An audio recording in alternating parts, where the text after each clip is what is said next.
고린도후서 1장 1절. 하나님의 뜻으로 말미암아 그리스도 예수의 사도된 바울과 형제 디모데는 고린도에 있는 하나님의 교회와 온 아가야에 있는 모든 성도에게 하나님 우리 아버지와 주 예수 그리스도로부터 은혜와 평강이 있기를 원하노라. 찬송하리로다. 그는 우리 주 예수 그리스도의 아버지시요 자비의 아버지시요 모든 위로의 하나님이시며 우리의 모든 환난 중에서 우리를 위로하사 우리로 하여금 하나님께 받은 위로로서 모든 환난 중에 있는 자들을 능히 위로하게 하시는 이시로다. 그리스도의 고난이 우리에게 넘친 것 같이 우리가 받은 위로도 그리스도로 말미암아 넘치는도다.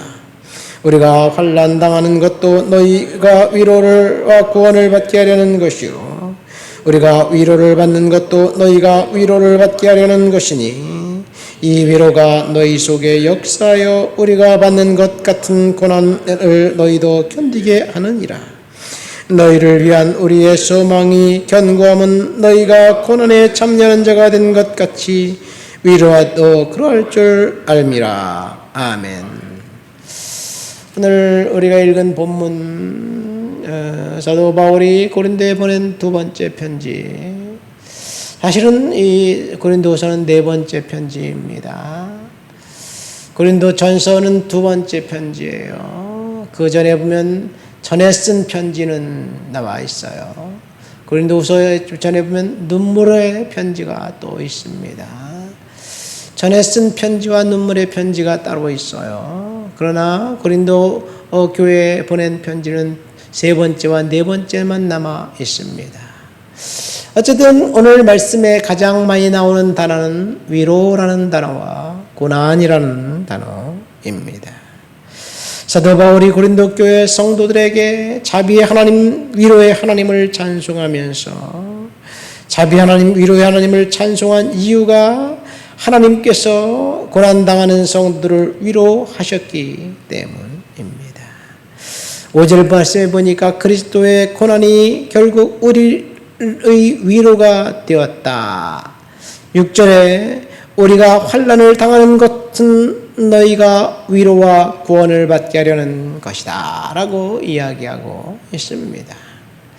환난 당하는 성도들, 그 성도들에게 하나님의 위로가 있고 고난 당하는 성도들이 하나님을 찬송할 수 있다면 이것이 하나님의 영광이고, 그리고 고난을 통해서 역경을 통해서 하나님께서 성도들에게 주시고자 하는 놀라운 은혜와 축복이 기다리고 있습니다.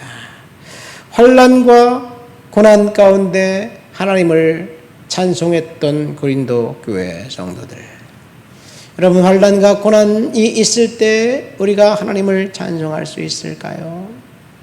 사실 교회의 그 정체성은 고난당하는 성도들이 하나님을 찬송하고 하나님을 예배하는 것에 있습니다. 욥을 보세요. 욥은 정말 졸지에 황당하게 당황스럽게 어느 날 갑자기 한 종이 달려와서 돌풍이 불어와 이제 그 모든 그 장막이 무너지고 스밧 사람들이 침략해 짐승을 빼앗아가고 그리고 이 자녀들이 일시에 죽었습니다. 그 재난을 당한 순간에 한 사람이 달려와서 재난을 보고하고 또 가고, 그가 재난의 보고가 끝나기 전에 또 다른 사람이 달려와서 재난을 이야기하고 다 잃어버렸습니다. 근데 욥기 1장에 보면 욥이 그럼에도 불구하고 하나님을 욕하거나 저주하지 않고 하나님을 찬송하고 예배했다고 이야기하고 있습니다. 욥은 재난을, 환난을, 역경을, 고난을 찬송과 예배로 이겼습니다. 그런데 재산이 날아가고 이제 그 자녀들이 죽는 그 재난은 거기서 끝나지 않아요. 자신의 몸에 악한 헌대가 나서 너무너무 가려워서 긁을 수밖에 없게 되었습니다. 거기서 또 끝나지 않아요. 아내가 하나님을 저주하고 욕하고 죽으라고 이 악담을 퍼붓고 도망갔는지 거기 있었는지 모르겠습니다. 악담을 퍼붓은 것까지만 나와요. 그리고 욥의 고난은 거기서 끝나지 않아요. 친구들이 위로한다고 3명의 친구가 왔는데 일주일 동안 너무너무 황당하고 너무너무 고통스러운 상황을 겪으니까 사람들이 말을 못하고 그냥 거기서 그냥 입을 딱 벌리고 오한이 벙벙해서 일주일간 같이 욥과 함께 있다가 같이 울다가 일주일이 지나고 난 다음에 마치 하사관처럼 막 쏟아대는데 욥을 비난하는 거예요. 환난의 고난에 참소하는 거예요. 아마 내가 볼 때는 욥이 그때가 가장 힘들었지 않았을까 생각됩니다.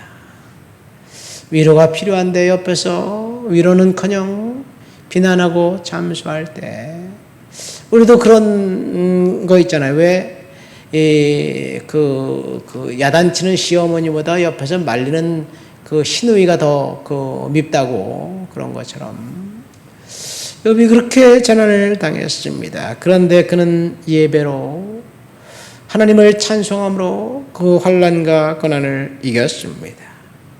오늘날 고난 당하는 성도들, 중동과 이슬람 지역의 믿음을 유지하고 있는 성도들은 고난 당하면 그것이 그리스도인의 표지인 줄 알고 감사하면서 하나님 이 고난을 이겨낼 힘을 주십시오 이렇게 기도하면서 고난을 이겨냅니다.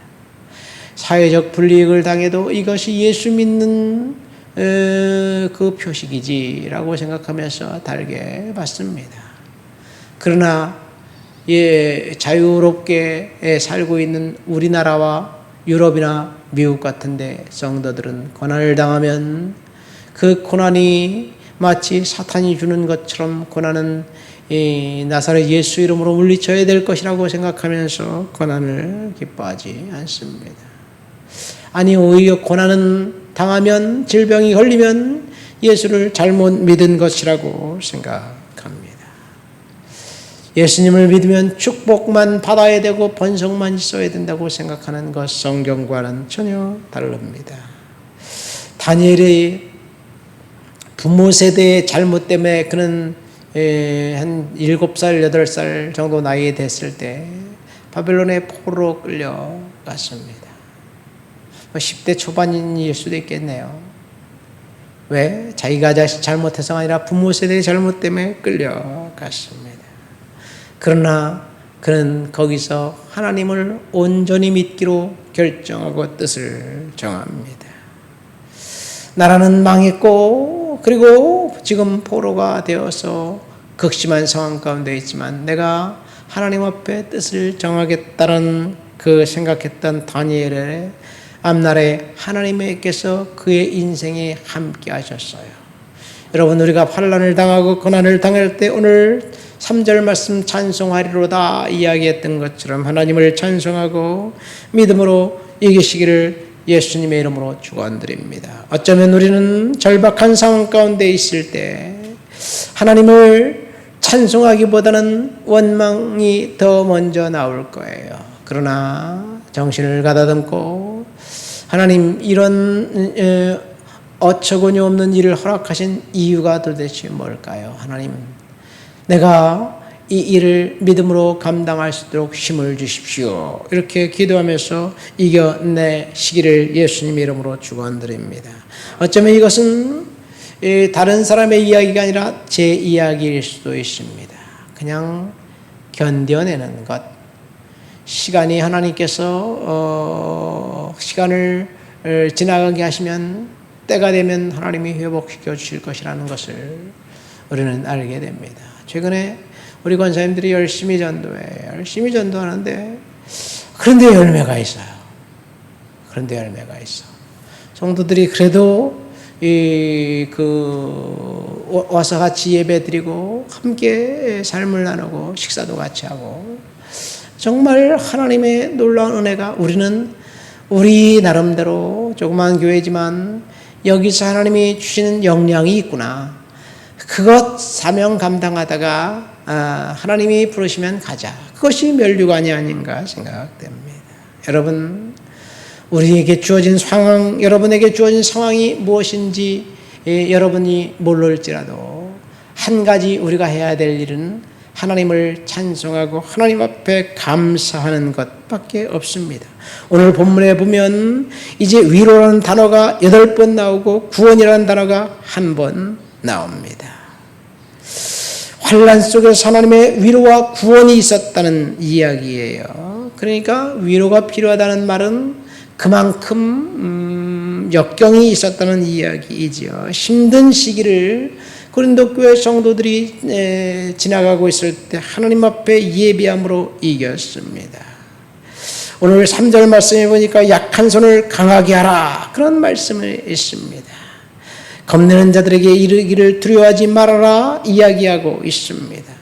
우리 하나님 앞에서 두려움을 떨쳐버리고 믿음으로 은혜로 살아가시기를 예수님의 이름으로 축원드립니다. 때가 되면 하나님이 풀어주실 거예요. 하나님을 찬송하면서 믿음으로 승리하시기를 예수님의 이름으로 축원드립니다. 하나님 아버지 감사합니다.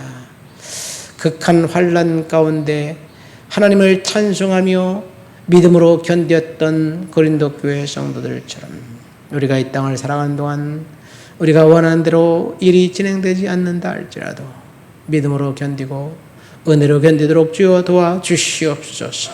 성령님 함께 주시옵소서. 은혜 허락해 주옵소서. 예수님의 이름으로 기도합니다. 아멘.